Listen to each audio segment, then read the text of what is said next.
ताहा केवल इस्राएल पाइथिला एथरो से आसुचंती सारा विश्व देखिबो तांकर भयानकता से दिन से घोषणा करिवे आम्भे यहोवा सारा पृथ्वीर प्रभु अटु हालेलुया प्रेज द लॉर्ड से आसुचंती आमे केमती प्रस्तुत अछु गॉड से घोर अंधकार दिन पाई प्रस्तुत अछु ना ता पूर्वरु से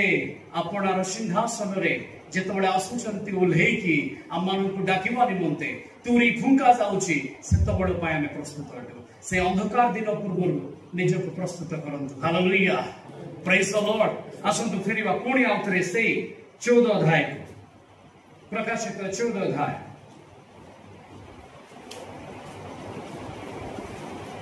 पंद्रह मु पाठ करबा चाहे सेथिरे मंदिररु आउ जणे दूत बाहरी से मेघाच्छन्न व्यक्ति को उच्च स्वर रे कहिले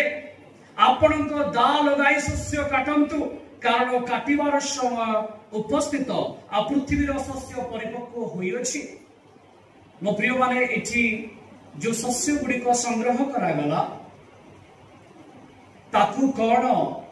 कोनोसी भाटी रे फिंगीबा पाई ना साइति रखिबा पाई देखिबा तळकु चलंतु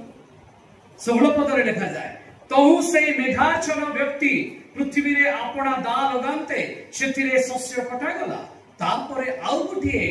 दा धारी बाहरिले एठी मनुष्य पुत्रन का हाथ रे दा अछि एथरो आउ गुटिए दा लागुछि तार अर्थ गुटिए दा नाही दीटी दा एठी हमें देखिबा को पाउछु आ ए द्वितीय दा विषय जोएल भाववादी मध्य से भाववाणी करूछन मु या परे आपन को पढाइबी तिके पढि दियौ 17 पद तत्परे स्वर्गस्थ मंदिररु आउ जणे दूत बाहर हेले ताहांक हस्तरे मध्य गोटिए सुतीक्ष्म दास दिला हां तळकु पुणी वेदी निकटरु आउ जणे दूत